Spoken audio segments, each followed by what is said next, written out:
new mechanisms for financing smart growth infrastructure. I am your moderator, Jake Mackenzie. The order is changed.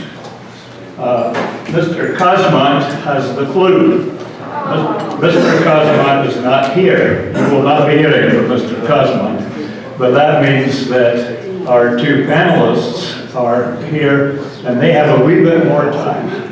Not a huge amount more time, but they have a wee bit more time to edify you and educate you, and we're pleased about that. And the first person that we are going to introduce is Krista Sloniowski. Not bad. President and senior, this is something you learn when you're on the city council for a long time. You have to be very careful about pronouncing names. And I didn't even check with you, which was bad form on my part. She's going to be discussing advancing private capital into communities and through sustainable infrastructure finance, and talking about living economy advisors. She's an expert in this field. She has many strings to her bow: watershed planning, aquatic ecology, local economic development. She runs her own consulting business in Los Angeles called Connective. Krista, welcome to the conference.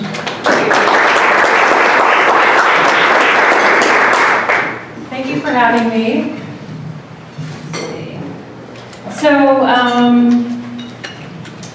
Darin gave me, I only was able to come up last night, so I haven't been able to hear all the other presentations that have come before, but Darin gave me an update and said that you guys have heard about ecosystem services, watershed planning, that its relationship to climate change and carbon sequestration, the connection of that to economic development. So you guys have had a good mix of information already. What I'm going to try to do today is talk to you a bit about how to get the money for all that kind of stuff.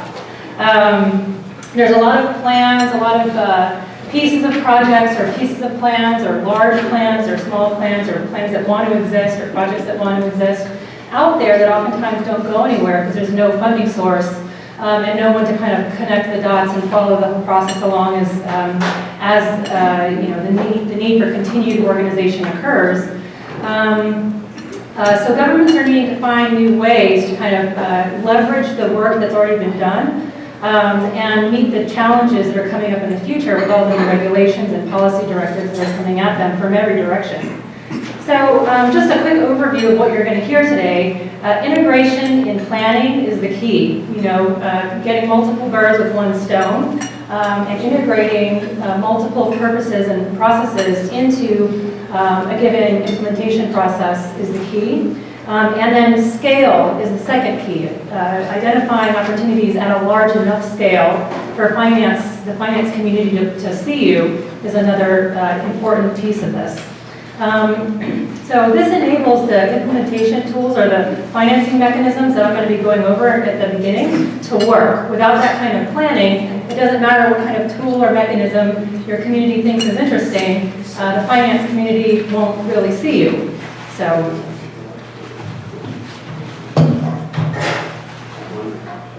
just a quick overview.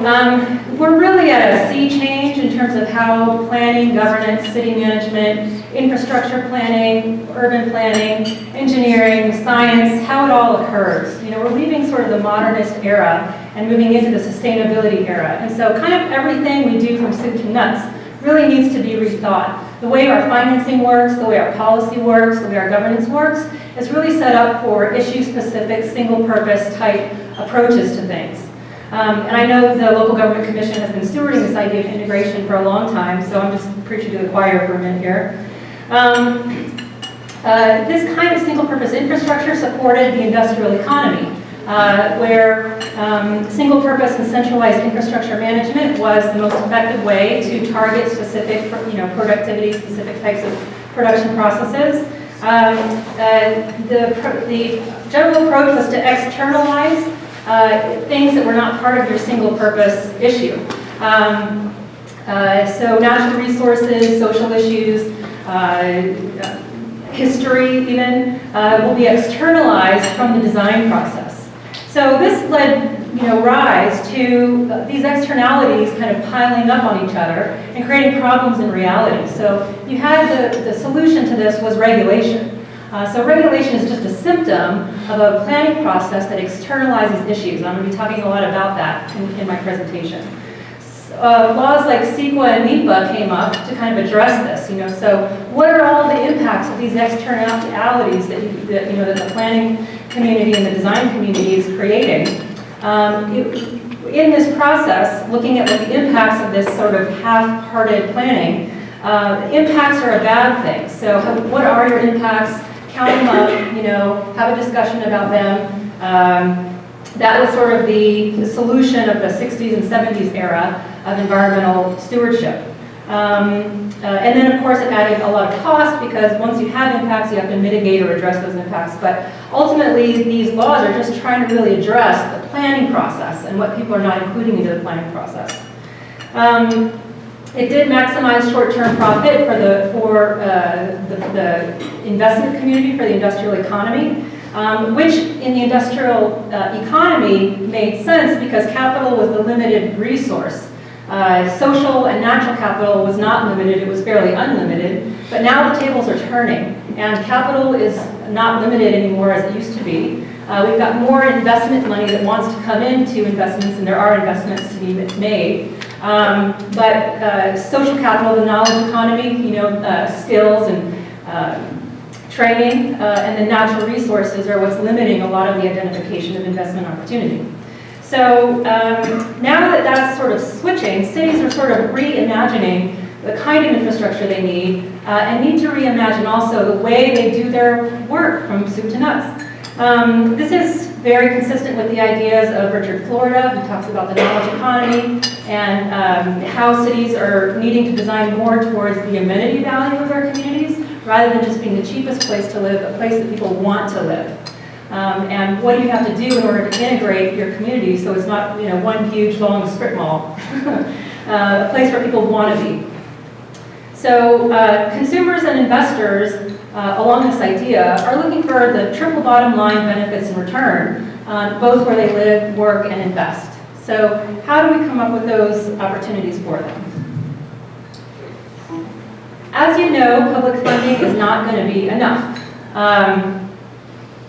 The outdated utility value of the existing infrastructure, plus increasing pressures like climate change, is requiring a whole order of magnitude of increase in investment in all kinds of infrastructure. Educational infrastructure, transportation infrastructure, water infrastructure. There just isn't enough local, state, or federal funding. If you go to conferences and you hear representatives from any given federal agency, you'll hear them over and over repeating that they're trying to find ways to support the local entities to solve their own problems rather than coming to them for funding. And so they're trying to find ways to help us do this, but they don't really have the resources. They can just provide guidance, do some research for us for the most part. And that's going to be increasingly so as the federal budgets become more and more constrained. Regulatory processes are significantly increasing the costs from whatever the funding source. Taxes and ratepayer fees barely cover existing operational expenses for the infrastructure and the resources that you guys already have. So that's not necessarily going to be a way to get over the hurdle. Raising taxes is a political non-starter in most communities. In situations like California where we have these huge mega droughts, that can push the voter base over the limit to allow voting in public bonds and that kind of thing, or increasing taxes for something that feels like an emergency. But not everything can be presented as an emergency that needs funding. So the public sector and bond funding, with this increasing reliance on bonds to fund things, the electorate is increasingly skeptical about getting into more and more debt that they have to pay back, and they want to know exactly what they're getting for their money. So the process of putting a bond on the ballot, educating the public about what it's for, convincing them to vote for it is very tedious, time-consuming, and expensive as well, and not guaranteed. And it also supports and really incentivizes single-purpose planning because you have to hone your message to a single, what am I going to get for my money, message to the public. The public sector really must leverage private financing to fill the gaps that are existing here. And that's just across the board. So this is a basic truth that I'm proposing here, that private funding must be leveraged to serve public sector goals. So the P3 idea of public-private partnership has been around for a while now, a couple decades even. We have seen examples of projects that kind of leverage this public-private idea, where you've got public and private partners funding different aspects of a large given project. So that does happen fairly often through community development agencies, transportation authorities, different types of things. But the private financing of public infrastructure doesn't happen very much in the United States. So if people stay to their own camps, then we can do it. But if we're trying to integrate and mix one sector with the other sector, we're not really getting there. Europe and Canada have made a lot more progress in this area. They've got kind of a different legal system than we do, different tools set up, and different kind of regulatory structures and planning processes. The U.S. Treasury has produced a number of really good white papers on the different public-private partnership models that exist in the U.S., so they kind of do a good survey of what's already out there. So just a couple of titles you can Google, and I think these presentations are going to be up online. Expanding the market for infrastructure, public-private partnerships, expanding the nation's infrastructure through innovative financing. And it's really written from the perspective of a finance person, so it speaks kind of a very technical finance lingo language. So let's see. There's many mechanisms for this idea of P3 and integrating public or private financing and public purpose. There's many kind of pre-existing structures that we can leverage to kind of get this off the ground in the United States a little bit better. Joint powers authorities, districts, special districts, co-ops, mutual benefit corporations, land trusts, community development corporations, community development finance institutions, are all things that communities are already pretty familiar with that can be leveraged to do this. So if you've got these kinds of organizations in your community, they're maybe the ones you would want to go to first to say, how can we think big in our area and achieve a scale of planning that will attract large-scale public or private investment? There's some new corporate structures as well that communities should start to consider and look at. And this really kind of brings in the private sector. So rather than being a public sector tool, it's starting from the very beginning with a private sector tool, but these private sector tools are set up legally for public benefit purposes. So the three ones in California are the For Benefit Corporation, or the B Corp. These types of corporations, these laws were enacted in the last 10 years in California, so they're new, not a lot of people understand them yet. There's a couple of California is, the place of innovation, so we've got a lot of very innovative people out there already beginning to do stuff. But it's just at the very beginning of a growth cycle for this kind of business. So if you've got public purposes that need finance, that need sort of like a business approach, it's not necessarily a bad idea to think about starting up one of these businesses in partnership with or even within your agency or jurisdiction. So a for-benefit corporation can invest in triple bottom line returns, and that's what differentiates it from a regular C Corp or an S Corp, which has to invest shareholder money, profit and just investment in financial return only. By law, these kinds of C Corps, S Corps can't really consider the social and environmental impacts of their investment. So those existing tools are legal structures for externalizing these issues, which is consistent with the modernist era, right, thinking. And so these new tools are consistent with the newer era of how to incorporate and include the triple bottom line issues into your investment decision making. It requires that you have a third-party standards system. So it might be LEED, for example. You might be a real estate development B Corp, and you might use LEED to kind of define your metrics for return on investment. Or it might be the Living Building Challenge, or it might be any one of these numbers of organizations out there that have metrics systems of metrics for assessing social and environmental benefit. A social purpose corporation, also oftentimes known as a flexible purpose corporation, can invest in triple bottom line returns. And this one doesn't really have to rely on the third-party metrics, entity. Its metrics and performance measures can be based on the internally stated purpose. So if you've got a special purpose that your community is looking to address, you yourself can identify what the metrics for that purpose are, and then form one of these corporations to attack it. Then there's the Low Profit Limited Liability Corporation, the L3C. And these aren't being used as much, but they're out there and they're interesting. The kind of the defining characteristic of this entity is that the board and the staff can be basically the same people. You don't have that separation. In a nonprofit or in a private company, you've got your board and you've got your staff, and the staff reports to the board and the board oversees the staff.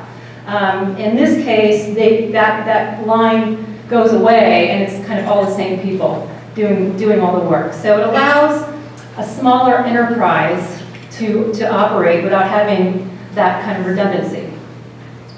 Then there's a series of various new public vehicles that are being developed. These are coming along a little slower than the private sector tools. One of the new and exciting new tools is the Enhanced Infrastructure Financing District, which I'll be talking about a little bit more, and then Darin is going to be talking about a lot more in his presentation. And the social impact bonds, the pay for success. Who's heard of both of these, or either of these? Yeah. And we're going to talk a lot about EIFTs, but who's heard of pay for success and the social impact bonds? So for those that haven't, I just want to give you a quick heads up on this because I just think it's so interesting. It's not really a bond, it's really a promise to pay kind of system that gets set up. So one of the challenges is, if you're kind of a private entity, an environmental or social entrepreneur, somebody out there trying to create an impact, you're an advocate for your issue, and you are out there identifying solutions, maybe you started a B Corp or nonprofit, and you're trying to find a way to get a return on your investment, not only in terms of impact, but also in terms of capital return, financial return to cover your cost for what you're out there trying to do. You can approach a public agency and say to the public agency, if I spend $500,000 to achieve this outcome, and you're currently spending $1 million to achieve this outcome, I'm going to do it for half the price. But I can't just do it for free. Will you agree to pay me $750,000 if I meet these kind of performance targets? And so the public agency, but if I don't meet these targets, you pay nothing. So you only pay if I'm successful. And so the public agency stands to gain a savings of $250,000, or they stand to lose zero. So there's no risk to the public agency, but it gives that environmental entrepreneur or social entrepreneur an opportunity to potentially get their money back and make a profit at what they're doing. And this enables the investment community to come in behind the entrepreneur because there's a way to pay back that ultimate investment. And so if you're in the philanthropy community, for example, this looks really attractive to you because you could be working with all your local nonprofits and say, okay, nonprofit A, you want to do this work. We think that you can, set up a pay for success contract with this agency. So we will invest in you and help you succeed. And when you get paid, when you are successful, you'll pay us back our investment. So instead of just giving out money as a grant that you never get back as a foundation, you could potentially get your money back plus a little bit of profit, so you can continue to reinvest that in your mission. So it's a whole different way of financing this kind of work for both the nonprofit or benefit community as well as the philanthropy community. So I guess we're going to save questions for the end. Is that right? That is correct. Yep. Okay, so just a quick overview of the Enhanced Infrastructure Financing District. Basically, it replaces much of what the Community Redevelopment Agency Authority enabled. It focuses more on, quote-unquote infrastructure, which can have a very broad definition. It enables tax increment financing. It implements a plan. Now, this is going to be something that I'm talking about kind of through the rest of the presentation, is how to come up with a plan that's going to be worth it. So, but assuming you have a plan, the plan must be created and implemented and enacted by a local land use jurisdiction. So a city or an unincorporated county has to implement the plan and create the district. Once that district is created, it can be joined by any other organization. And when those other organizations join it, they join their legal authorities and their financing mechanisms into that one jurisdiction. So the protection for the agencies who would be joining this is that it's purely at will. They don't lose any of their legal authorities by joining. They can get out anytime they want to. And if they don't want to join, if they don't like the plan, they just don't join. So it's relatively low risk for those involved. However, once they do take money and borrow money, then you are on the hook to pay back that investment. So that's when you can't get out of the loan necessarily. But the benefit to the investor is simplicity. So I'm going to talk a little bit more about what who the investment community is and what they're looking for. And that's why they like this tool, is because it takes, anywhere from 2 to 20 agencies and consolidates all of what they're doing into one package. So they can just work with that one agency. They don't have to spend all the time and, process figuring out how to work with every agency. They can just work with the one. So it enables simplicity, which brings down the cost of operation for your investor. The IFD, by doing this, by joining together all these authorities, agencies are set up for a specific mission and usually a single purpose. So it really kind of helps to alleviate this issue of stovepipe government authority and allows you to do more integrated planning when you're joining those authorities. And it also allows you to get past the budgetary constraints that go along with those authorities. So if you're in a transportation organization or if you're in a housing organization, you at the staff level can't spend your time figuring out how your work interfaces with the work of that other department. Your budget is not set up for you to go attend their meetings, for you to go attend their conferences. This allows you to have more cross-fertilization, just in a practical, how the staff spends their time kind of way. And the aggregation of the different activities of the agencies and organizations is what allows for a large enough price tag that creates the return on investment for investors that they want to see. So I've just kind of gone over a number of new and existing vehicles. Darin will go through them a little bit in further detail, but the magic isn't really in the vehicle in and of itself. These vehicles don't work magic by themselves. Really, it's the deal that you need to put together. What's your, when I've been getting to, I'm not in the finance industry. I've been working with them a lot over the last couple of years. And as you're getting to know them, they are not too concerned with what your vehicle is necessarily all the time. They want to know what your investment opportunity is. What is it that you're going to be doing? And what's the return on that investment? What's the deal flow? How's value being created? Who's receiving that value? What's the scale of that value? So the first step is to figure out what your investment plan is, and then figure out what the right mechanism or package for that or structure for that is once you've identified what you're trying to do. So the investment community wants you. They're looking for you. They've been trying to find you for a long time, and you need them for the private investment into your public processes. But they can't work with you if you don't look like an investment to them. They've got their own language for what an investment is, and a lot of times they'll use a lot of lingo.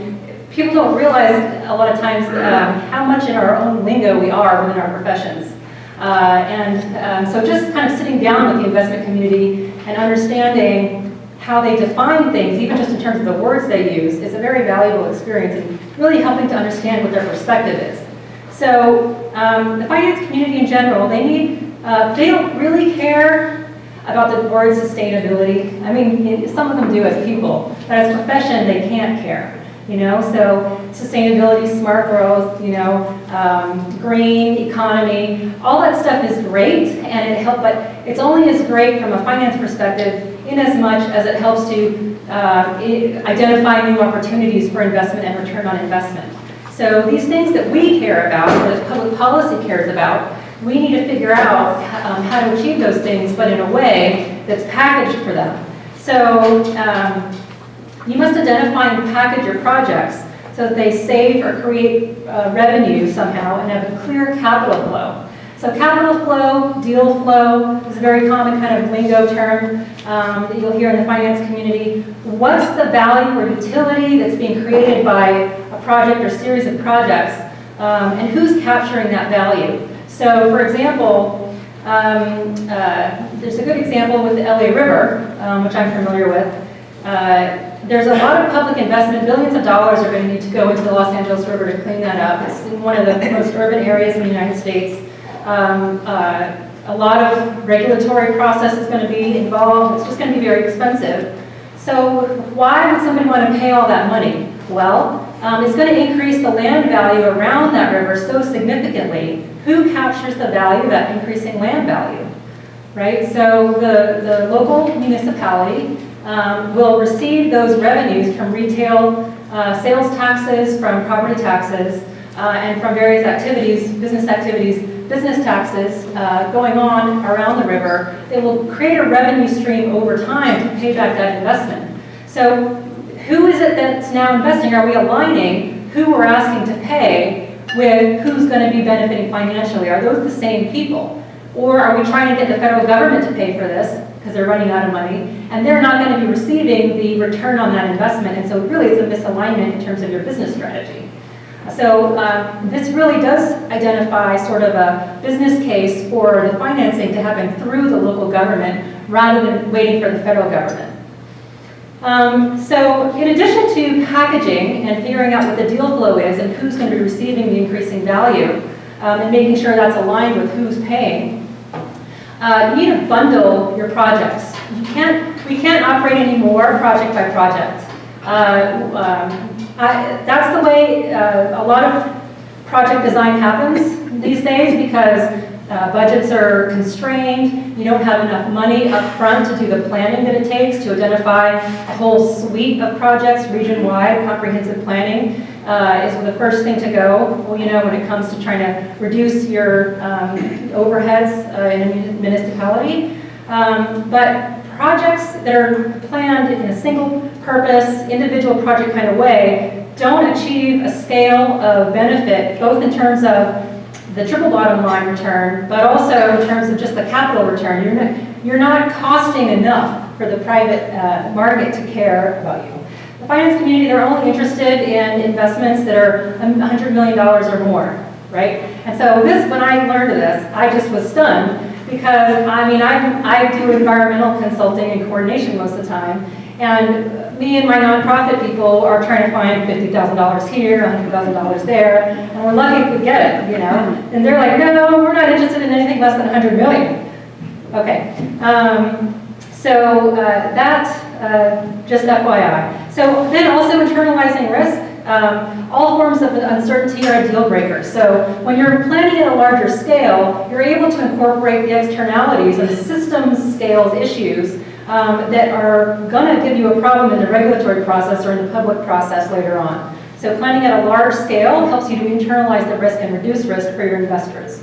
And it also gives you the scale where you can bundle and help to identify what your deal flow is when you package. So the real key is to identifying the value proposition itself, the plan. Once you do this, then investors want to find you. They've been trying to find you for a long time. Okay. The constraints to public-private partnership, privatization of public resources scares people, but something to understand about this sort of newer approach to private involvement is that ownership can remain public while the financing is private. So a financer doesn't have to own the infrastructure or the resource, they just want to finance you. Basically, they're a lender, like a bank is a lender, or a bond is a loan, essentially. So it's like a bond or a loan from a bank, except it's from an investment capital company. And you pay them back directly. You don't have to go through the public process that you would with a bond. Constraints on the public side, public policy, funding, and established procedures limit the planning capabilities of individual agencies, so that's a structural constraint to being able to identify the opportunities. And regulatory restrictions, regulation, and Funding constraints and restrictions drive much of an agency's planning process most of the time. This doesn't allow you to identify the opportunity for value creation. When you're planning to a regulation, you're just planning to the outcome of a problem. You're not really figuring out how to create actual value. And so that might help you when you're trying to meet your, figure out how to deal with some regulator or deal with some individual public policy, but it's not going to give you the private financing that you need. Constraints on the private side, the business ecosystem is incomplete, actually. The social and environmental industries are not as advanced as the finance industry and private sector processes, so we don't really have all the roles in place that are needed to kind of put these deals and package these deals together. Hirag Sabeti from the Fourth Sector Network describes this ecosystem really well, so you can kind of Google him. He's got a lot of presentations online about that, about what that ecosystem looks like. Public money is really designed for the modernist era. Bonds, local or state, they're really set up for one-time implementation costs on specific issue projects. This is because voters want to know what they're getting for their money, and they want to know exactly what you're spending money on. So you have to be like, it's roads, or it's water, or it's this or it's that. But then you're stuck with this funding source that doesn't allow you to spend your time figuring out the mutually beneficial opportunities. So it's sort of an outmoded. The problem doesn't really match the solution here. Local agencies, taxes and fees. Those really are better suited for ongoing costs such as maintenance and salaries. And you also have the issue here of spending the public's money on single-purpose things. You can't really spend it too much on speculative planning. You have to know what you're implementing. So a lot of times the planning process gets shortchanged because you don't know yet what your implementation is. And so it's hard to justify spending the money up front. So that's kind of like a gap in the system. These tools work for isolated challenges that externalize complexity. Let's see. We're running out of time here, so I kind of want to zip through. Identifying triple bottom line investments. Is your vision investable? Are you planning at a large enough scale? Requires comprehensive planning, packaging, but this is more complicated than you might think it will be. And a lot of the reason is because the processes we use largely are part of that kind of modernist sort of process, and we kind of take for granted that they're going to give us a different outcome. And they don't necessarily. So we really need to rethink our entire process from the ground up in order to get a different outcome. And from our financing, to our policy, to our regulation, from our governance, all these things, business structures, organizations, local collaborative processes, all need to be restructured. It is achievable. It will ultimately make your life much easier. You ultimately won't really have a choice, actually, because we're running out of funding and the requirements are increasing for what we need to accomplish. And there is a pot of gold waiting for you at the end of the process. So while it's unknown and a little uncertain, it's going to be worth it. Let's see here. So I'm just going to skip through these things. I think I am running out of time. Solutions must match the nature of the problems. So really, just kind of quick how-to. When you're getting into the planning process, you have to step back and really kind of define what you think your problem is. Are you looking at a project scale, or are you looking at a systems scale? So for me, I work a lot on environmental, water resource related issues, and people are always kind of focusing on water supply, or water quality, or flood control, or some habitat issue.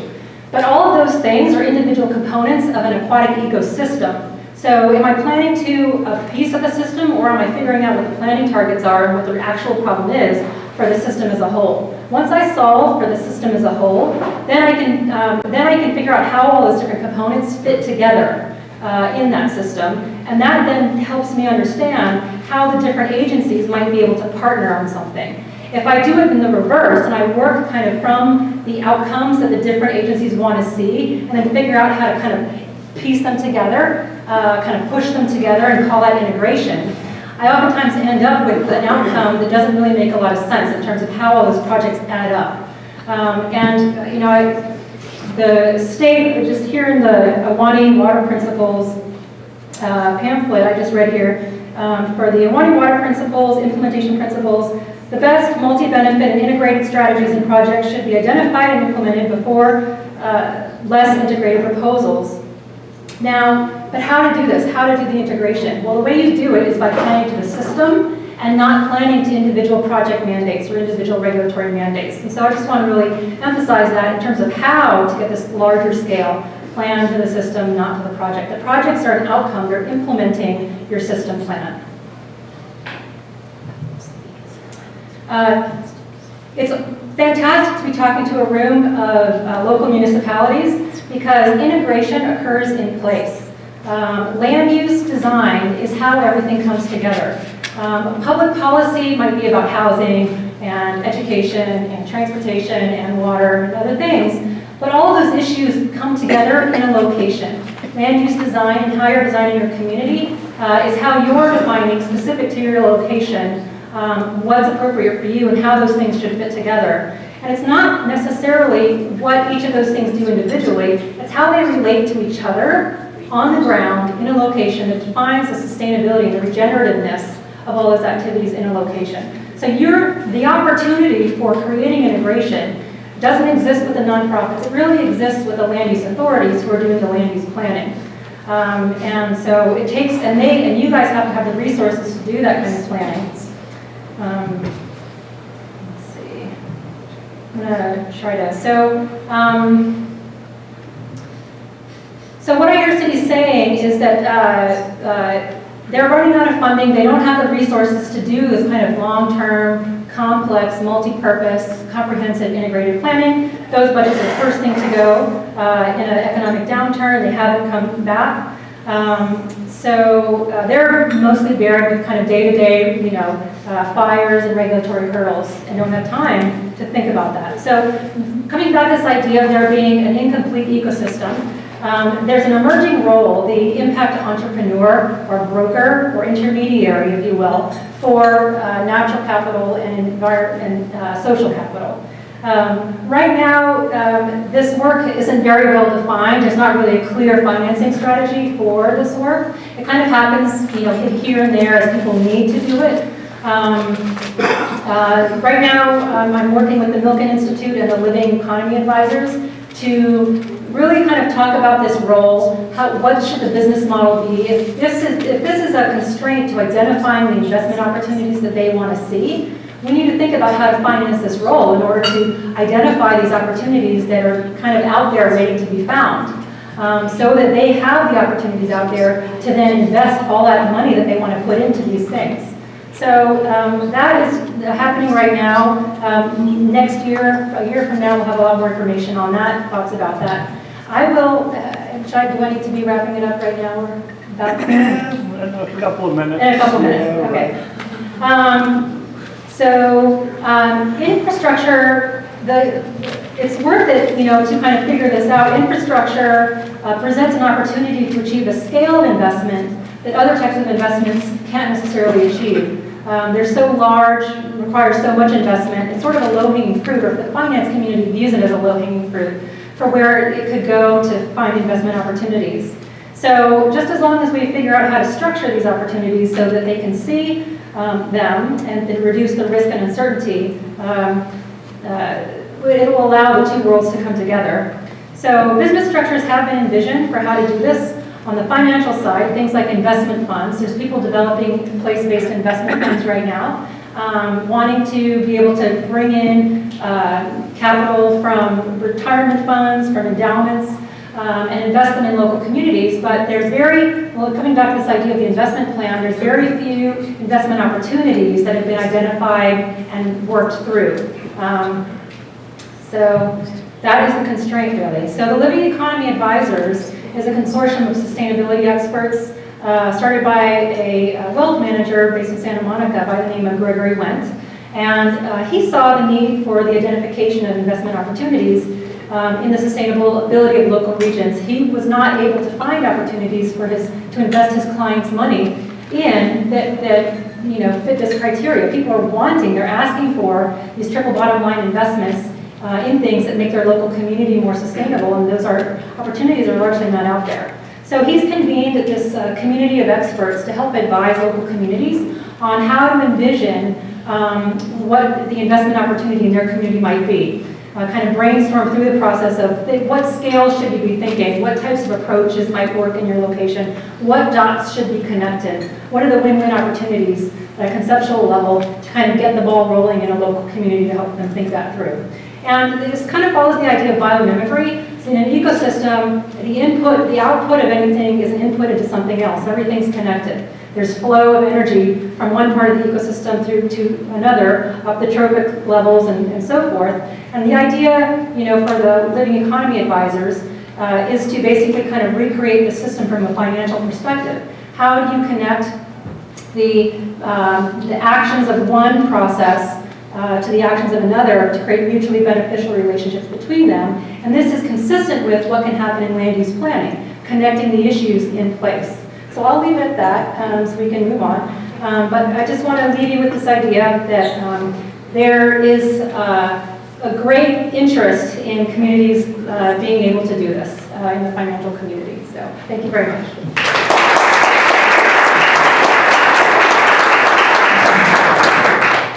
Thank you very much, Krista. And when I was looking at her bio and this sort of coming together of aquatic ecology, and then you were going to be talking about financing, it's not often you hear trophic levels and biomimicry discussed at the same breadth as the investor community and these concepts you've been putting in front of us. So thank you for that, and thank you for these use of words. I like that very much. Okay. We now come to our final speaker of the conference. This is a guy that I've bumped into many, many times at many conferences. First time I remember was an incredible plan that was being put together in the Lake Tahoe region. Is that correct? Yes, we remember that. Darin Dinsmore, who was the former director of planning for the Seattle Business Council, has become president of CrowdBrite, and the topic that he is bringing to us is looking at civic engagement techniques, innovative strategies, and finance solutions. So we've heard one vision from our aquatic ecologist here, turned financier, and now we're going to hear from Darin, who is going to talk to us on the subject of unshelving your plants. Darin? Great. Might need help to get the PowerPoint up here. So I'm the only one keeping you from getting on the road.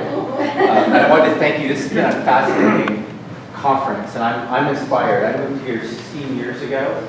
I was from Toronto, Canada, and Lucy Blake hired me to come here after they stole all the great ideas of the LGC and created the Wealth Index and Planning for Prosperity and Investing for Prosperity, these sort of principles and guidebooks. And they're trying to implement them in these communities throughout the Sierra. And the great benefit of what I got to do was to go into those communities and talk about place-based economic development and sustainability and long-range planning. And when it came to implementation, the local bank manager, who was a member of the Sierra Business Council, would stand up and say, and yes, and we need to invest in our future.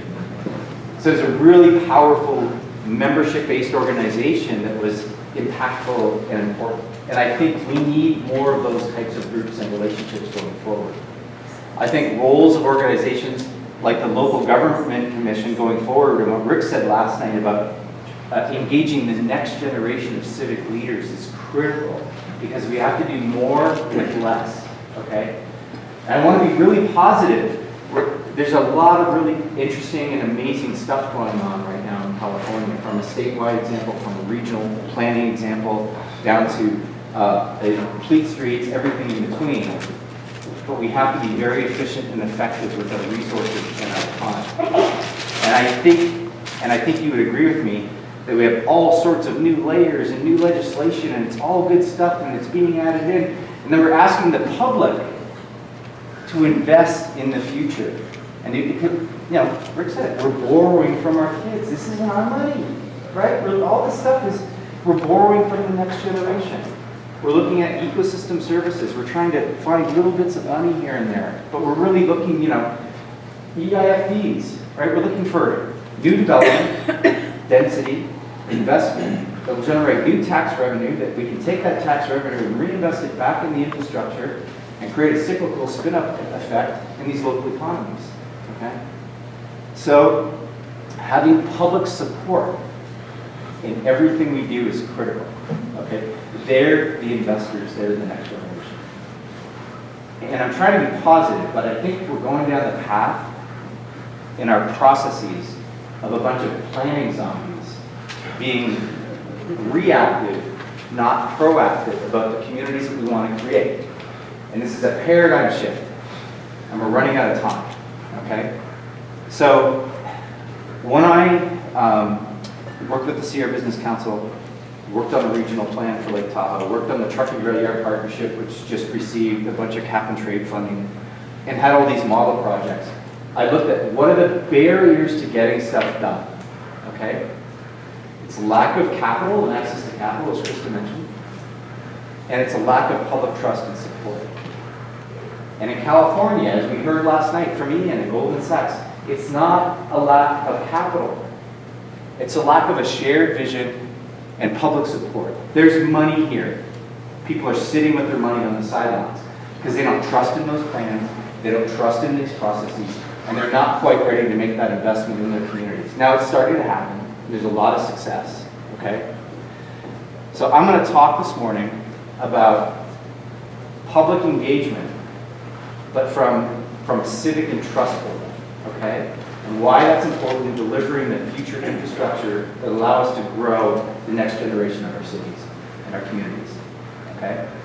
So how many people agree, and I'm Canadian, I can't vote. How many people agree that in an 18-month-long election cycle filled with the media circus, that there might be some type of lack of or erosion of public trust in government this year? Okay. So might we have to adapt our process to overcompensate for this lack of public trust? Yes. So we are out here implementing plans and funding mechanisms that were written 4 years ago by good-meaning planners, and we have a checklist of all these requirements we have to meet. Is that going to help us achieve our goals? No. But we're following the protocol. You know, this is what Scott said last night, right? Like, give us some flexibility to do what needs to be done to get the deal done. Let us put together these partnerships. But we're a bunch of, you know, we're planning zones, right? Let's get people excited about the future of their communities. Let's take that energy and let's elevate that energy. All right? So what I've been focusing on is the cost of the public process. I believe is bankrupting us. Okay? And I've got some slides here to show this. But basically, after I did the regional plan for Tahoe, they spent, Jennifer, $17 million, nobody knows that, on a failed regional planning process. Came in and we did a place-based economic development process from the ground up in 18 months. It was basically an 18-month-long trust building exercise because there was a complete lack of trust and the plan wasn't going anywhere. And we used the principles and you know that we worked on with the Sierra Business Council to help get things done. Now that's a longer conversation, but if you look at the cost of these public meetings and the public process, okay? So we're working in 300 cities, 90 cities where we've done this deep dive. And well-meaning elected officials, oh, we need a really thoughtful public engagement process. Let's have another public meeting. Okay?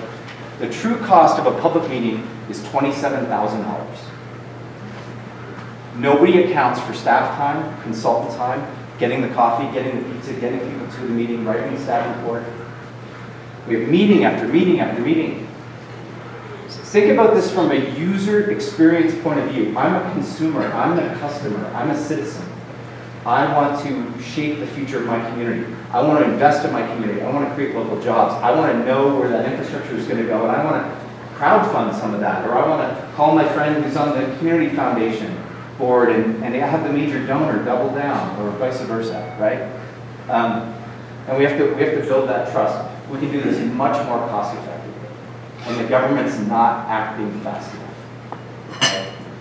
So what I do is I build apps and tools to engage the public to create a shared vision fast and confirm that vision, and then move on and do an online open house and create that public support in that alternatives to get that preferred alternative in the EIR and get that through. to then take the plans that are sitting on our shelves and the plans that we just created, and then to create a dashboard, as the woman from the Pacific Forest Trust said, so that people can see where their money is going, okay? It's a continuum. Vision, alternatives, plan, implementation. And the first part is heavily built on building that public trust of where we're going to invest and what our shared vision is. The second part is you back off on the amount of money spent on the public engagement, but you make sure that that dashboard and that transparency is clear. And it's a system of project delivery, okay? Project delivery systems. Whether you're looking at a dashboard of all your capital improvement projects or whether you're looking at that one major project in your community. We don't work like that. We have a bunch of fiefdoms.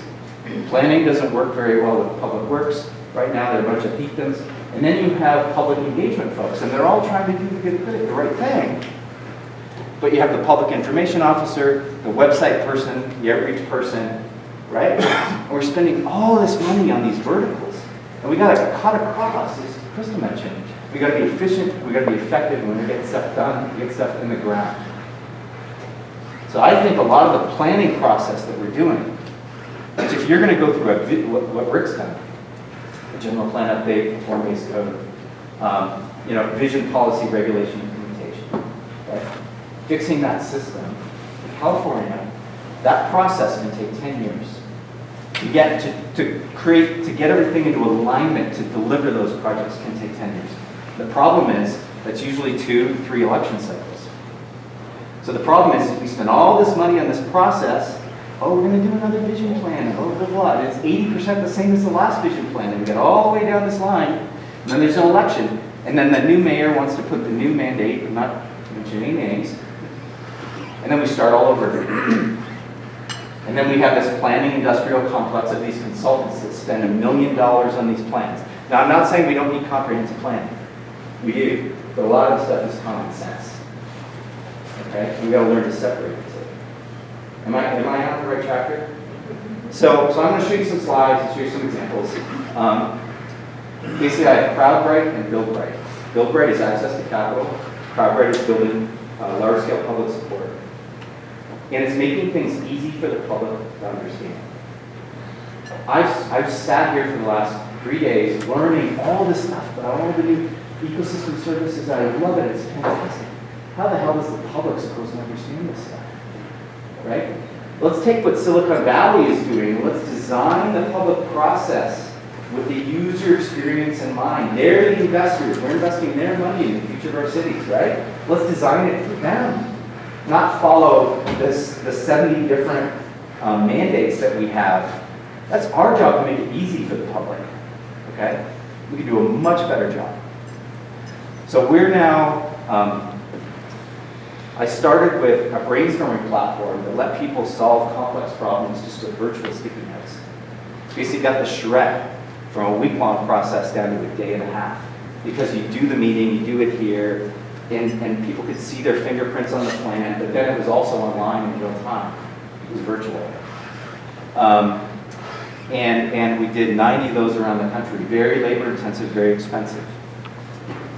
Then we shifted into making apps and trying to get plans to be readable on a phone. How many people have their mobile device? I see Jill's the only one that doesn't have a device out there. She pulled it out. She did pull it out. At the back of the room, everybody's on their device. We're all connected. We're all communicating.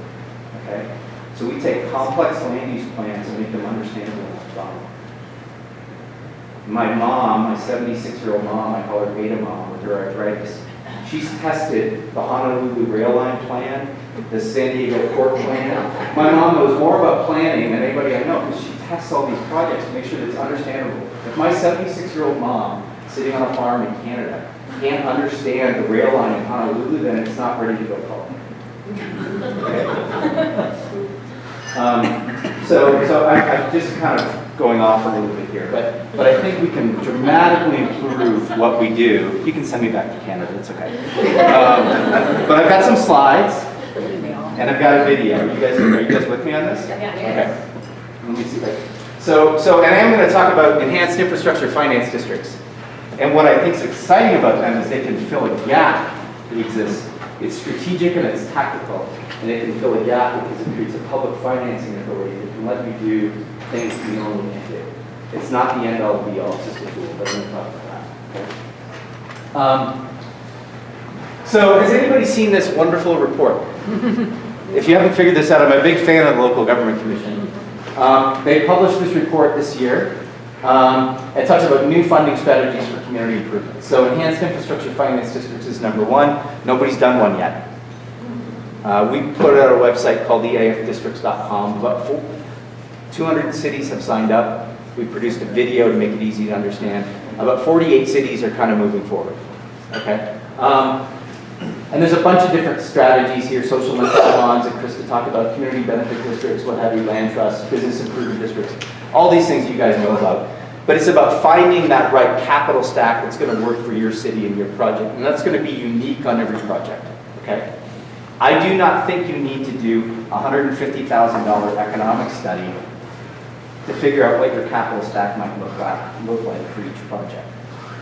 I think communities have already done this kind of work before, and you can learn from each other, okay? You can build on your existing assets, and be smart and be strategic about it. So what do we do? This is CrowdBrite, so we do planning, infrastructure projects, and major projects, and we make it easy for the public to understand. The BuildBrite side of it is on project delivery, so streamlining the project delivery, so activating plans, implementing projects, attracting and leveraging investment, and then actually building that future. So, just thinking about politics and what's going on right now, a lot of this is about building trust, listening, demonstrating with action of catalyst projects, and then moving on and backing off and just being transparent in what we're continuing to do. But in terms of, it's not public input, it's civic engagement. These are the, it's not public input. We're not a bunch of planners with a checklist. We need to have another public meeting, blah, blah, blah, blah, blah. You know? No. Get those people to build momentum, get people excited, implement their vision for the future of the community, okay? So focus on the user experience, build smart cities, and look at it as data. We've engaged since we launched the new mobile-friendly app, more than 250,000 people in the last year on the planning process. We integrate social media, websites, planning, all into a little tool. I read every single comment that comes in. Friday night's the busiest time. I read like 56 public comments last night, forwarded them to the local elected officials. Sunday's the second biggest day. Okay? But it's data. Using data to make better informed decisions. It's one track of data. So there's two MVE, minimum viable engagement versus maximum appropriate engagement. So I think we spend a lot of money and time on process, and we need to stand back and look at it. And why are we doing public engagement? What's it for? What are our goals? And be very smart about it. So we started with this brainstorming platform. This was at the Guggenheim Lab in New York. We did a resiliency plan for Bloomberg and the Lower East Side. They were concerned about flooding before the hurricane. And in real time, during a charrette, we had sea level rise experts from Vancouver weighing in and helping the community experts on site in an alley during a charrette. Fun, interesting stuff like that using technology. But we have to have meaningful civic engagement. We have to improve not only public, but team collaboration. And these agency partners, these agency partner meetings, working in Tahoe, 27 different agencies up there, that was ridiculous. I spent $1 million on a process to bring them together. We shouldn't have to do that. And then streamlining project delivery. So I go back to the International Association of Public Engagement Professionals, but the whole idea is let's build that, if the trust isn't there, let's build that trust, let's do high-touch planning, whatever it is, workshops, charrettes, online tools.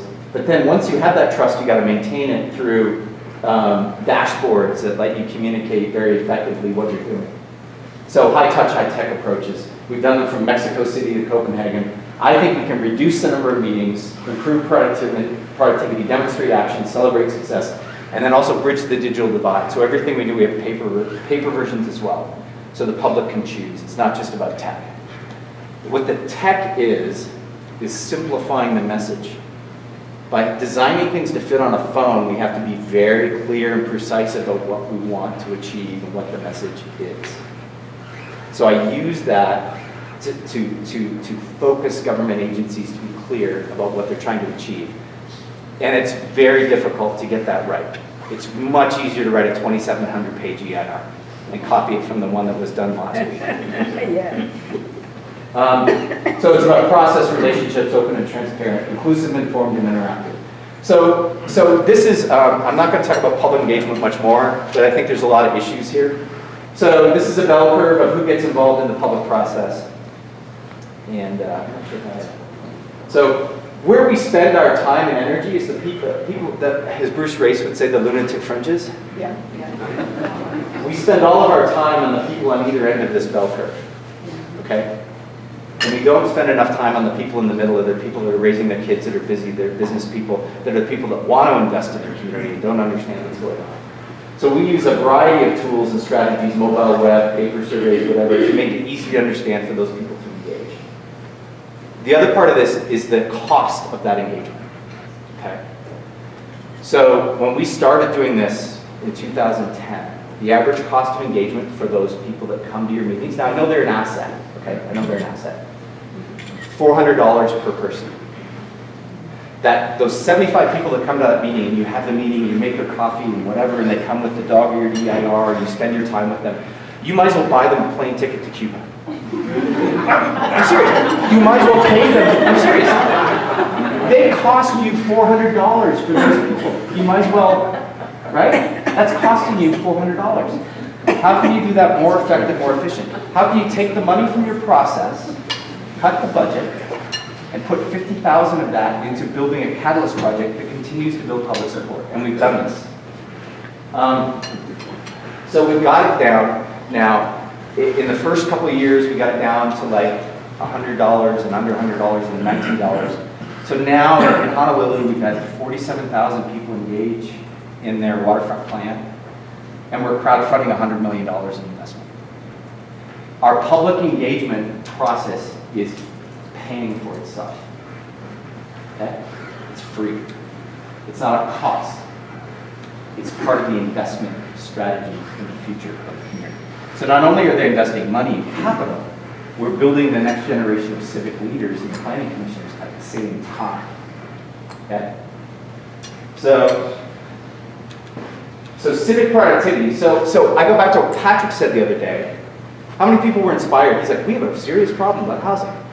And we can build the housing, we can get it on site in 50% less time, saving 30% on the cost.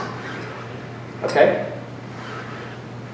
Why do we have to rely on the private sector to innovate? Why can't we fix our own public process with the goals that he has? Why can't we streamline the process by 50%? Why can't we tighten up those feedback loops so the public feels that they've been heard and they can see where their fingerprints are on the plan and make that easy to understand? Why can't we think, oh, and why can't we treat the neighbors that come out against the project in Davis for future density and say, that's fine, thank you very much for your input. You're a stakeholder group, you're the neighbors, now let's hear from everybody else. Manage the public process, okay, to achieve your goals, or their goals. Reduce the costs and put that money into action.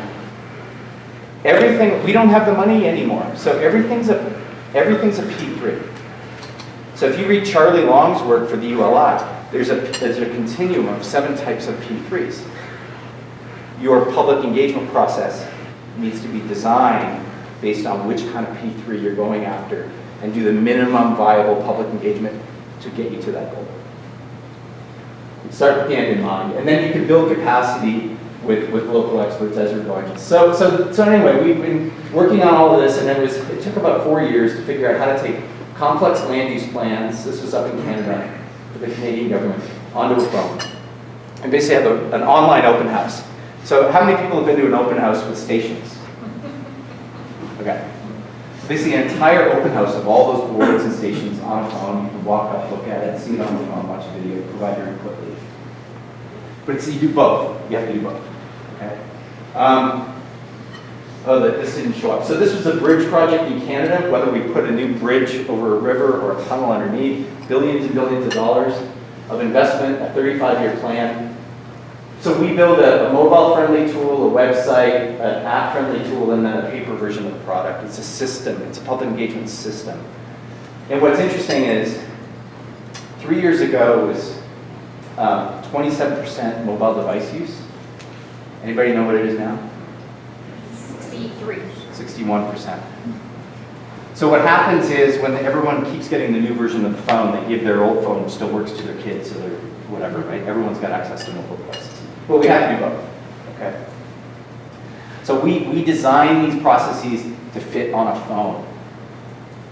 And I bump into elected city staff all the time about trying to meet their legislative mandates for websites. It's like, I'm designing a mobile app for you to achieve a goal, and it is a disconnect. So this is a project delivery system, and you have to figure out where you are in this process and design your process of engagement and tools to deliver at each phase, and then close that phase of the project and move on to the next. And announce you're moving on to the next. And we're very poor at doing this. It's like this, oh, we're in the process, and it just is, and the public doesn't understand. It just goes on forever. So that's why you get any available venue where somebody comes to your meeting and they just like blurt out every project. You're like, you know, sorry sir, 3 minutes, thank you, next. But that's not this meeting, that's the meeting next Tuesday. Right? Let's flip the process around and design it for these citizens who are the investors, our constituents. So it's about the vision, the shared vision, alternative futures, and action plan, and implementation program. So we have 45 live projects right now at each phase moving along this process. And so vision, alternative futures, I'm not going to read these off. And you design the process to overcome the barriers. Okay? Do your stakeholder analysis, figure out what those touch points are, and then design the tools in the process to overcome those barriers. And then, so this is a project in South Lake Tahoe, but then you have this dashboard. So it's not public engagement, it is that, but it's also data, right? To make meaningful decisions as an elected official. So Honolulu is in the visioning phase. We're raising $100 million. We've only raised $3 million so far, but it's on track. They're at the visioning phase. They're defining their long-term goals. A couple of these were in Fast Company magazine last summer. The Vegas Downtown Project, we've got a public-private partnership with the city and Tony Shea. And now the Public Works Director is going after the DOT $70 million prize, right, for innovation and mobility. So they're at the alternatives phase. The workshop was on Wednesday night. So how am I cutting the budget? I'm not going to the workshops anymore. The tools are designed so easy that anyone can use. And their workshop was this Wednesday. And they had immediate results. The staff report is showing up in the results of the public input is showing up in real time at the bottom of the app. So it's not like, oh, we're going to go compile all this input. We'll get back to you in 3 weeks. And then we're going to send out a draft of the minutes of the meeting, and then we're going to approve the draft of the minutes of the meeting. No, there's the results right there in real time. Everyone can see it. So this was our first shot. This was funded by the new Smart Growth Funders Network to basically create a dashboard of capital improvement projects for Pacific Beach that people can weigh in on and provide input on. That's in the action plan and implementation plan, and then a project in San Diego, the Idea District, implementing that project. This is the one that I think is most interesting. How many of you have plans that you spent $500,000, $1 million on that are sitting on a shelf? How many of you think that plan that you did in 2006 before the recession, 60, 70, 80% of it's still relevant today, but needs to be updated? Okay. I think we can do focused updates on those key elements around, and all the things that you guys say to us every year. Oh, public health and this is the key thing, right? Don't reinvent the wheel every time. Take the stuff, all this great work that we've already done to spend all this consultant money on, and tweak it and refine it, and be efficient and effective, and not start all over again. So it's an update process. So in South Lake Tahoe, they have all sorts of initiatives, all sorts of plans. In a week, we took all of their plans, created an app, plans, projects, progress. This is for the summit with the 2 governors. And basically unshelved their plans. And then we produced a paper version of a newsletter, and online you can click on all their major goals and you can read about it. And then you can see where's the public investment, where's the private investment, and where do they overlap, and where do we want to put our public investment to get the maximum benefit from the private investment, all in one little plan. Merge. So the challenge is we have the planning fiefdom and the public works fiefdoms don't come together, and this forces it into a single place. And then explaining the projects, updating the public, what are our goals for the year, So it's basically a strategic action plan. And then they have a complicated transfer development rights system we developed and trying to make that easy to understand for people. So I'm going to move on and stop talking about public engagement. But I'm going to talk about a cool tool we launched last year, and then I'm going to talk about EIFDs. Is that okay? Okay. It's okay, as long as you're remembering time. Okay. It's So, not infinitely expended. so we took what we learned from public engagement, 250,000 users in a year. What if we use what we've learned on designing for a user experience and creating and communicating complex plans, and what if we used it for planners and elected officials? And maybe a little bit of gamification to make it fun and easy to use. So I came across this report that the EPA did for Fresno, and it's a whole document on infill and what are the challenges around infill, what are the opportunities, what are the strategies. It's the most comprehensive report I've ever seen. And I basically took it and turned it into a mobile app where you can do an assessment of your infill score, any city, and then you can develop an action plan in 45 minutes. That's a draft plan that you want to review with your elected officials or whatever.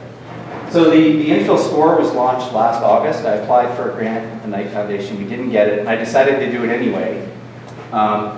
200 cities have done it. So we have data from 200 cities on what they're doing around infill to make their communities more infill friendly. Okay? And 2 Fridays ago, we launched the infill roadmap tool. And Staten Island was the first community to use it. Have I ever been there? No. They heard about it online. This is the power of the web, right? And what's interesting is after getting the input from 200 cities and then getting their score for infill, and we don't publicize it, we don't want to shame the cities, right? We share them their results. But these are the 8 barriers that are coming across from all cities in the country of why we're not getting the infill development in the right place with the right supporting infrastructure. So it's a bold vision and a plan of action, a lack of public trust, and that's why I'm hammering on that. Because if you don't have that number 2, you can't get down into the finance districts. All the stuff Krista talked about, if you don't have number 2, you can't get there and you're wasting your time. Okay? Overcoming opposition to appropriate design, that's the issue in Davis and other communities. Gaining community acceptance, reducing regulatory impediments and streamlining, aligning infrastructure investments to serve infill, and then innovative finance approaches and figuring out your capital stack. So the first part is the assessment. Are we infill ready? Take action, and then build and revitalize your community. It's a free open source tool. You can go back and use it every year and figure out what your score is and then improve your score. So I use this in Truckee, was putting together this Truckee Rail Yard partnership. And in 2000, when I started working with them, they actually had an infill score of 25. When I left, working with Tony Lashbrook in the town, they had an infill score of 85 and $250 million of new investment in the pipeline. Okay, so it's just a tool, but it's a metric that we do not have.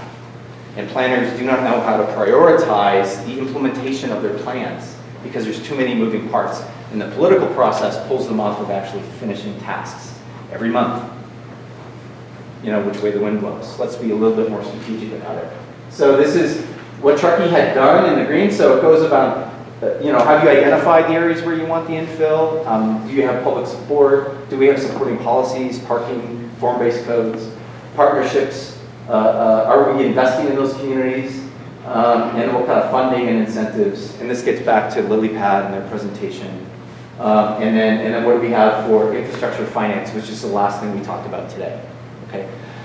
So I was launching a whole tool for EIF districts, Enhanced Infrastructure Finance Districts. We analyzed 15,000 capital improvement projects in California and saw the gaps and realized that people weren't in alignment with their plans and their visions. So we went back and we launched this tool to help bring them into alignment. And there's Truckee today. Now there's still a lot to work on, but here are the things that they're doing. And it's not linear, it's opportunistic. We can't be planning zombies. We cannot be planning zombies. This stuff is opportunistic. Oh, we got a $25,000 grant for the Center for Creative Land Recycling. Let's double down on that. Let's go to the Community Foundation. Let's do, it's iterative. So we gamified it, we give them certificates, hey, thank you for, completing your infill score, made it fun and interesting, and have videos, which I'll show you. There's an algorithm that actually calculates where you need to start, and it spits out, you need to focus on this. And then there's the roadmap tool that we just launched that helps you move forward and put things into alignment to develop your own roadmap. And it's about smart. Obviously, it's not smart because I've got it inverted. Strategic action, measurable action, more responsive in time. So in 45 minutes, you can get your score. And then you can use the roadmap tool, and there's 2 parts. And San Antonio did it. We gave out awards last year, and San Antonio was the highest ranking large city, higher than Portland. They're doing more to incentivize infill development and pave the way than any of the other 200 cities in our makeup. And they used this tool last week to develop their 2-year action plan. And and as a bonus for actually using the free tool, we sent them a desktop published report to go to City Council for free. EAFDs, okay. Can I show a video, Tony? Can you help me pull up the video? Is this resonating with anybody? Yes. It's the EAFD. So I've been trying to, I do little graphics and things, but it resonates with Welcome. So this is EAFDs in 3 minutes. And then we're going to get into Q&A and talk about how you implement them, okay? Thank you for visiting EIFdistricts.com, your one-stop shop for everything involving enhanced infrastructure finance districts, your resource to help rebuild and revitalize California communities. Many communities are struggling to implement critical infrastructure investments needed for thriving and prosperous communities. Enhanced Infrastructure Financing Districts, or EIFDs, offer local governments new public financing authorities to build the foundation for livable and sustainable communities. They may be formed by cities, counties, or special districts. Through these new entities, authorized by legislation in 2014, local governments can form a public financing authority with the power to access and bundle an unprecedented array of funding streams, including tax increment powers once used by redevelopment agencies. They can be used to fund a variety of investments, including transportation facilities, infrastructure improvements, affordable housing, community facilities, parks and open space, brownfield restoration, environmental mitigation, integrated water resource management projects, renewable energy programs, and more. The new finance tool will enable communities to make strategic investments toward implementing their long-term visions while creating exciting catalyst projects to transform and revitalize our communities. EFIDs do not levy a new tax. An EFID receives an amount of locally determined growth of the property tax, known as tax increment, generated by new development and community investment. Local agencies must opt into that share in the growth of property tax revenue. The focus of your efforts should be on using the tool to make strategic investments that leverage public and private sector investment, resulting in increased property values and tax base. These new institutions will help to strengthen regional economies through infrastructure and community investment. Recent amendments streamline the creation of public financing authorities while supporting economic growth and creating new employment opportunities. These new institutional partnerships, combined with public and private investments, will provide community-wide benefits for this and future generations. Discover what leading cities are working on and help us create a central database of projects by adding your ideas and projects to the online interactive map. Drag a blue marker for a project idea or a green marker to describe your project in progress. The process of creating an EIFD is fairly simple. It consists of 4 primary steps. 1. Conduct a thoughtful assessment and develop a business case. 2. Adopt a resolution of intent to form an EIFD. 3. Create an EIFD authority. And 4. Develop a detailed infrastructure financing plan that will move toward implementation. Take first steps to see if you are EIFD ready. Sign up today and inquire about our rapid assessment process for developers, cities, counties, and special districts. Developed by members out for you. Great, thanks for sitting through that. How many people we did a show of hands, how many people were looking at EIFDs? Okay. Did anybody have any questions on that? Jennifer? More than I probably want to try to get into Okay. today. Okay. I know how to find you. So in terms of the question and answers with your co-panelists, how do you want to handle it? Where are you in the Yeah, so let me presentation? show 3 more slides. So basically, I think there's a hack to creating EIFDs. So where's Rick? So we took like the new urbanist approach and developed typologies of EIFDs, like the new urbanists have done around places or building typologies. And we think you can do a lot of this work on your own or with a rapid assessment, as opposed to spending a bunch of money on an economic consultant. I do believe you need to do that, but there's a lot of this work that you can do on your own. And so let me get to those slides. Oh, where did we go? Did it?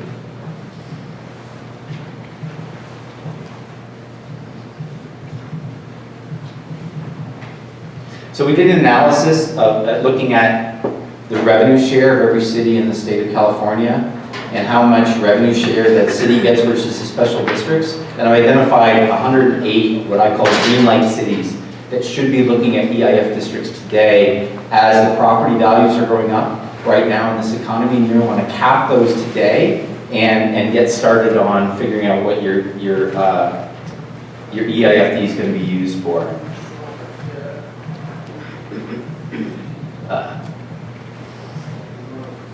Trying to get to one slide. And then Krista would come up here. I'm going to finish on this last slide.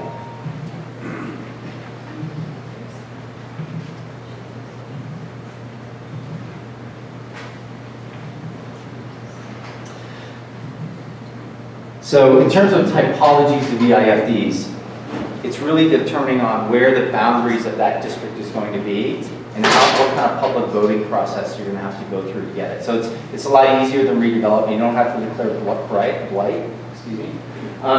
So there could be a multi-jurisdictional EIFD, like what Krista's talking about, with like the LA River project, very, very big, very ambitious, working across multiple jurisdictions. That's going to have to go to a public vote, 55%. Okay. That's why we talked about public engagement. Okay. That's your vision. Then you could have a citywide, like a CIP, like Chico doesn't have enough money to implement their whole community, their CIP program, and they could do a citywide EIFD. Or it could be your former redevelopment boundaries, so different communities are looking at that. Or it could be almost just looking in at those TOD areas and those infill priority areas of where you want new investment. Because you only want to draw the boundary around the areas you're going to create new tax income. Okay? So we've been running the numbers, and to cover the costs of going through the process, issuing a bond, getting an EIFD up and running, doing the studies, creating a public financing authority, you want a $300 million project or more. Okay? So in a small community, that could be a crossroads with a shopping center on one side and something on this side, and you want to redevelop it into something more walkable. If it's a $50 million phase 1 project, that would almost justify the cost of kickstarting it and getting it going. Okay? So what you can do is you can use some of these other tools that Krista talked about, or the Strategic Growth Council, to kickstart your EIFD, get it up and running, then generate that tax increment over time, and then reinvest it back in that local infrastructure. Does that make sense? That's kind of it in a nutshell. If you're a smaller rural community, and you've got a project of $25 million of new investment, it might make sense for you, but you're going to have to go through a streamlined process, and that's why I'm talking about this. If you go through the traditional process of having your attorney go through and write a brief on the EIFDs and regurgitate what the other attorney just said, and then doing the economic study, you're going to be out of money when it gets to implementation. Okay? So by being strategic and tactical, you can use this as a new tool. And then I've got the list of the 108 green light cities that we think are eligible to go, because it's a combination of your tax revenue share and your vehicle license backfill fee. Okay. And so how do you get this magic list?